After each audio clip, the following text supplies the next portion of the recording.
7:16 en la mañana, día lunes 15. Vamos a conversar en nuestro segmento de entrevistas con el viceministro de Comercio Exterior, Daniel Legarda. Señor Legarda, ¿cómo está? Buenos días. Roberto Álvarez Vandenberg desde Televicentro le saluda. Una buena semana. Hola Roberto y a toda su audiencia en Televicentro, muchas gracias por el espacio, muy buenos días. Un día frío para variar, señor viceministro. Entremos a cosas productivas, la agenda de integración comercial 2021. ¿En qué etapa, qué resultados, qué proyecciones, qué plantean y desafíos para nuestro país, señor viceministro?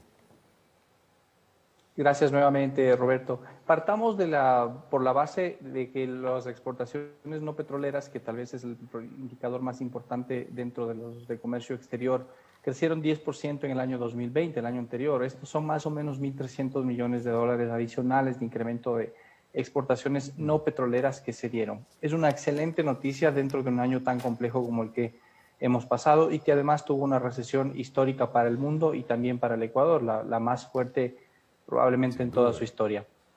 Pero esto nos hace ver que de alguna forma los dardos que se empezaron a apuntar, a girar en cuanto a la política comercial han dado sus resultados. El resultado que hemos visto el año anterior en exportaciones petroleras tiene algunas variables, pero uno de ellos es sin duda alguna el direccionamiento que se le ha dado a la política comercial, los nuevos acuerdos que han entrado en vigencia y la dirección en general que se pretende dar al país, para que en su conjunto la economía se pueda mover a través de más exportaciones y así ingresar más divisas al país, no a través de restricción al comercio o restricción como tal a las importaciones.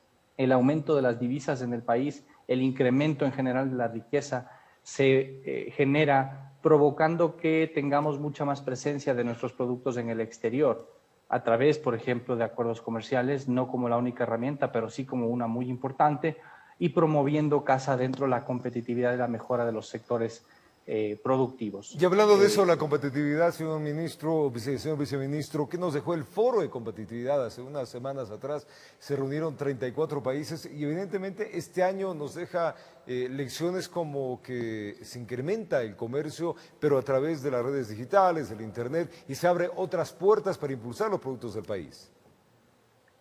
Justamente, Roberto, lo que vimos en este foro, cabe mencionar, el foro se realizó hace ya 15 días, pero Ecuador tuvo una presencia importante por dos motivos. Primero, porque presidió la Red Interamericana de Competitividad, somos su presidencia pro tempore en el año 2020-2021, y por el otro lado, porque fue la primera vez que este foro se realiza de manera virtual. El Foro de la Competitividad de las Américas se realiza cada 2 años y esta fue la primera vez que se realiza de manera virtual. Tuvo mucho éxito el evento, presencia de autoridades de 30 y pico estados del hemisferio occidental, que fue una buena asistencia. Y dentro de las discusiones que se generaron allí estaba justamente cómo se redelinea la competitividad luego de la crisis del COVID.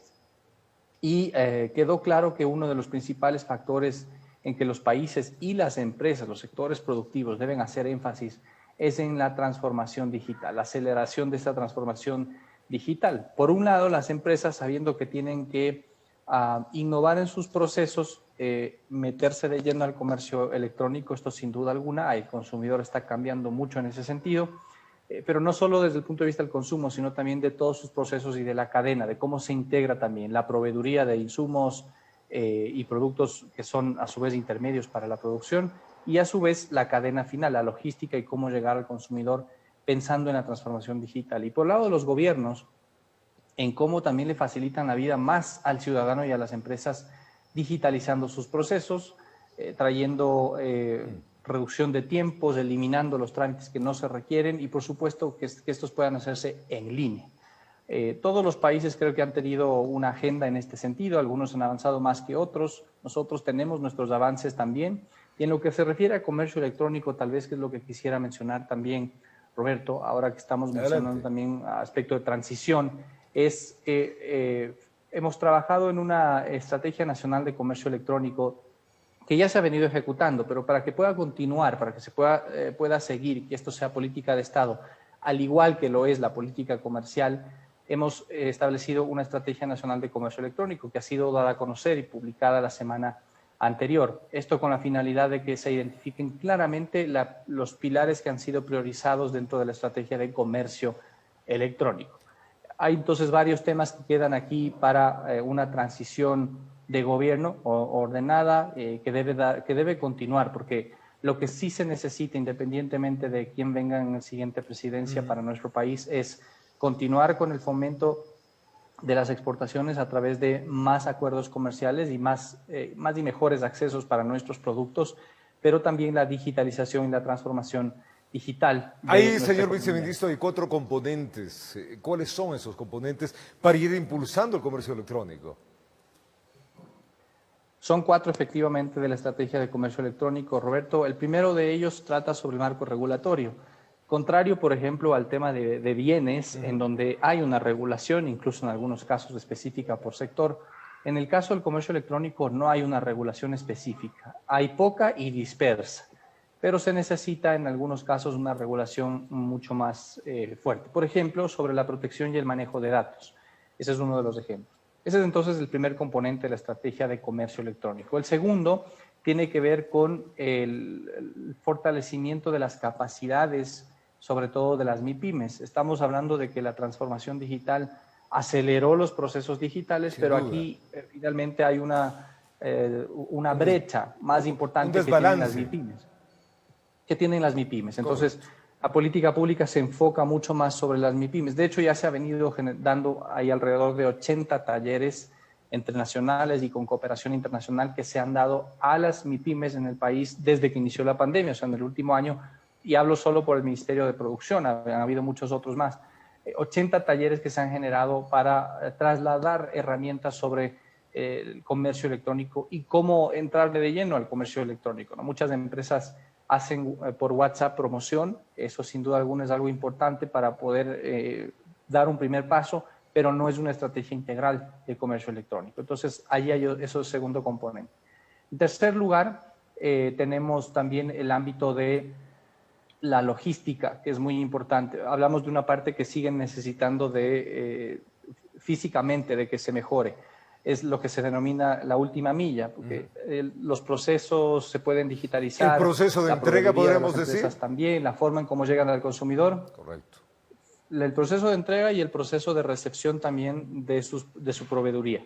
Eso necesita también mejorar y ahí estamos hablando de la logística. Por lo tanto, interviene también aquí el segmento de transporte que debe también ser considerado sin duda alguna, ¿no? Y finalmente aquí consideramos otro componente que tiene que ver ya con la integración hacia nuevas tendencias que se están generando, de las cuales el país ya está participando, como son, por ejemplo, la discusión de foros en la Organización Mundial de Comercio. Ecuador está participando de la discusión sobre comercio electrónico. Todavía no hay una definición de un marco regulatorio global sobre comercio electrónico, es algo que se está discutiendo, pero Ecuador ya es parte de estos diálogos y eso enriquece mucho porque de allí mismo se puede tomar elementos y se puede subir el nivel de debate de lo que está pensando el mundo en términos de comercio electrónico. Y asimismo estamos también incorporando ya en los nuevos acuerdos comerciales que Ecuador tiene, ya existe un capítulo de comercio electrónico, el que hemos, por ejemplo, ampliado con Chile, en el caso de el EFTA, el Reino Unido, y en la negociación que se está siguiendo con Alianza del Pacífico, con México también, ya se incorporan capítulos de comercio electrónico, lo cual es una buena señal, es un buen avance, porque eso le va a permitir al país pues también estar a la vanguardia, no solo en lo que se discute en términos de normatividad, sino en el empuje que deben tener los sectores para que la visión sea no solamente nacional, sino internacional. 2 preguntas básicas ahí, señor viceministro. ¿Cuánto movió el dinero, el comercio electrónico en este año de pandemia, que sin duda fue el impulsor de toda la parte digital, que en unos países ya estaba funcionando lento, en otros como el nuestro que iba con una provisión de más años, porque en un año entero cambió la estructura? Según datos de la Cámara Ecuatoriana de Comercio Electrónico, que es quien hace el seguimiento más específico sobre la data, el gobierno en general, las instituciones públicas no tienen un registro específico oficial sobre el comercio electrónico, sino estimaciones. Pero el año antes de la pandemia, 2019, el comercio electrónico ya movía alrededor del 1.2-1.3% del Producto Interno Bruto, del PIB. Estamos hablando de alrededor de 1.300 a 1.500 billones, en ese rango. Y se estima que en el 2020, debido a la aceleración que hubo del uso de las plataformas del comercio electrónico como tal, esto más que se duplicó, casi se triplicó. Es decir, que estamos hablando que estará por encima del 3%. Claro. Eso significa un crecimiento exponencial enorme. Todo lo que se tenía planeado, según los mismos expertos que están en el área, lo que se tenía planeado que pasen alrededor de 5 años, pasaron en el trayecto de 1. Y en todas las áreas, porque hablamos del comercio en todas las áreas. Ahora, esto genera una oportunidad para justamente esta época donde el desempleo en muchas áreas es muy fuerte. Sin duda alguna. De hecho, ha sido una opción de autoempleo para muchos emprendedores que han tomado las riendas, han puesto su servicio, su producto y han conectado con las diferentes plataformas o con el comercio electrónico para ofrecerlo al mercado, ¿no? Algunos dejando sudor y lágrimas para poder llegarlo, así finalmente es el emprendimiento. Otros tal vez ya con un modelo más adaptado, es decir, que ya habían implementado antes algunos pasos de comercio electrónico, entonces de pronto lo han tenido un poco más fácil. Pero es un mundo muy interesante, sin duda alguna, que brinda muchas oportunidades. Y de aquí la responsabilidad está en ver no solo el comercio electrónico, como he mencionado, de manera local. La mayor oportunidad que brinda el comercio electrónico está en poder abrirse a los mercados. El otro día, justamente en la estrategia, veíamos una cifra de una de las asociaciones a nivel de Latinoamérica que presentó también en el foro y mencionaba que del total de usuarios que están en el comercio electrónico, el 55% busca productos y servicios en otro país. O sea, lo que nosotros podemos ofrecer en términos de nuestros productos y servicios hacia otros países tiene una potencialidad enorme. Y eso hay que saberlo también aprovechar y tiene que estar visualizado dentro de esta estrategia y dentro, lógicamente, de todos los pasos que se vayan a dar en materia de política comercial en adelante, como lo hemos seguido dando. Señor viceministro, en ese punto habría que ajustar el tema del correo. A ver, al cerrar correos del Ecuador, quedamos con un vacío huérfano porque normalmente este e-commerce se trabaja con los correos oficiales de cada país para que los impuestos no sean tan altos. Y en este caso nosotros tuvimos un año de un bache. Se está trabajando con esta nueva oficina que se va a llamar Postales del Ecuador para que justamente el e-commerce del mundo que nos llega al Ecuador pues sea más barato del que nos llega a través de las empresas de courier que tienen que pagar unos impuestos que en muchos casos son más caros que el mismo producto. Estamos pensando eso de forma integral para incluso dejar algunos temas resueltos antes de final de administración, Roberto, que es, por un lado, tú tienes el courier en general, del cual estamos hablando, el comercio en las dos vías, exportaciones e importaciones. Allí estamos analizando alternativas que puedan hacer más eficientes, sobre todo, porque resulta que se distorsionó mucho el sistema de courier. Pero por el otro lado también estamos trabajando, y esta es tal vez la parte más importante, cuando ya desapareció el servicio postal, también desapareció un servicio importante que se llamaba Exporta Ecuador. Exacto. Y que es destinado para pequeñas paqueterías que están sobre todo enfocados en envío de muestras y envío de productos en pequeña cantidad. No importa cómo se llama el servicio o quién lo dé, lo importante es que exista. En eso estamos trabajando con la opción de que operadores privados puedan ofertar el servicio de Exporta Ecuador, sobre todo hacia este mismo segmento y tenga el beneficio para unir todos los emprendedores que vienen o que hacen y están metidos también en el comercio electrónico y que puedan realizar también, conectar con la logística internacional a través de este paquete. Es algo que se está discutiendo en el COMEX y se está trabajando con los actores públicos, pero también con el aporte de los actores privados para dejar una alternativa que funcione para el país. Señor viceministro, hay que preguntarle también en este camino del e-commerce que sin duda, o del comercio exterior que sin duda abre la posibilidad de mayor exportaciones o mayor complementación de nuestro mercado. ¿Necesitaremos firmar más acuerdos todavía, o sea, de los que ya tenemos para que se vayan abriendo los productos nuestros al mundo entero? Los acuerdos son herramientas importantes para promocionar las exportaciones de bienes y de servicios, Roberto. La respuesta concreta es sí. El Ecuador necesita continuar trabajando en impulsar este tipo de entendimientos, este tipo de acuerdos. Y en los acuerdos hay siempre también productos ganadores y productos que pueden tener cierta sensibilidad. Para eso es una negociación. Para eso se debe uno sentar en la mesa y poner de frente los productos que tiene de potencial y los productos que tiene de sensibilidad. Los acuerdos se tratan de ganar. Claro. Y eso es lo que ha estado pasando también en una reciente evaluación sobre el acuerdo con la Unión Europea. Claramente se ha visto que de los 3 países andinos que tuvieron el acuerdo con la Unión Europea, Ecuador es el que más beneficio le ha sacado, y esto sin decir que todavía nos hace falta exprimirle mucho más a esta herramienta. Entonces, hacia allá debe continuar este trabajo y esperamos que conocimientos que se han dejado con los avances y las relaciones que se han trabajado, esto pueda continuar. Lo importante de esto es tener políticas de Estado que continúen, no importa quién venga en el gobierno, pero que continúen. Y es por eso, Roberto, que finalmente, y esto para terminar, nosotros seguimos trabajando en la agenda comercial. Estamos ampliando el acuerdo comercial con Guatemala. Hay un interés de iniciar una negociación con República Dominicana. Tenemos esta semana una conversación con Panamá para el mismo propósito. Con México seguimos analizando el tema de inversiones en particular. Es decir, el trabajo debe continuar y debe seguir. Y se abren las puertas. Beneficios para el país. Claro, y se abren las puertas, señor viceministro, que esa es la manera como presentar un Ecuador con una imagen distinta y también a menos costo. Antes de que se me vaya, ¿cómo estamos con el acuerdo comercial con Estados Unidos? ¿En qué etapa está esa? Tuvimos el año anterior un avance muy significativo, lo que se denomina el acuerdo de primera fase. Se firmó el 8 de diciembre, 4 capítulos de un acuerdo más amplio.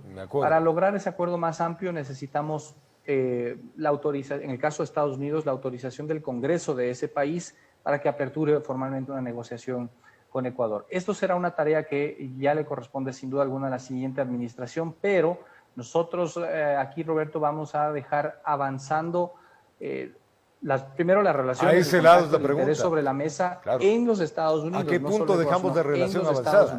Claro.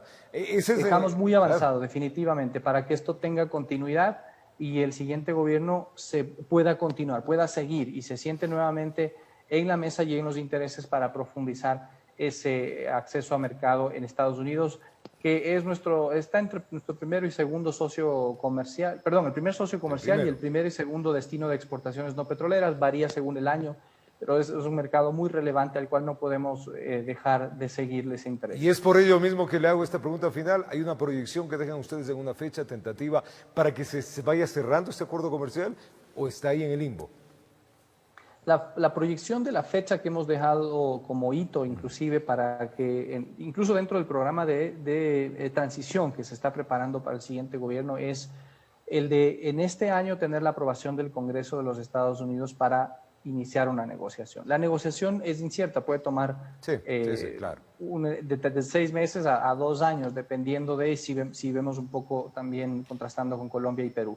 Pero definitivamente el hito de que se pueda esto a ser aprobado por Estados Unidos, por el Congreso de ese país y continúe, por lo tanto, esa discusión, está previsto para este año, así es como nosotros lo dejamos. Y de hecho estamos en las gestiones, tenemos la siguiente semana una importante agenda con autoridades tanto del Ejecutivo, pero también del Legislativo de Estados Unidos, porque en Estados Unidos hace poco ha habido nuevas autoridades.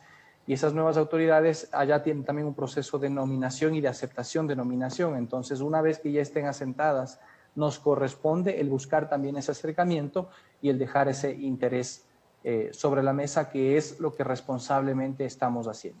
Daniel Legarde, el viceministro de Comercio Exterior, hablando plenamente del e-commerce, el futuro que ya llegó, que es el presente, de las ventas de nuestro país, de la promoción y la publicidad que ahora se tiene en el Ecuador, en base justamente a la parte digital, que se hacen pues esfuerzos grandes ya para que las brechas se vayan cerrando. Y también hablando de los acuerdos. Una buena semana, señor viceministro. Gracias por acompañarnos. Muchas gracias, Roberto. Y de igual forma, un cordial saludo a toda la audiencia. Un abrazo grande. Tiempo de una pausa. Nosotros ya venimos con más.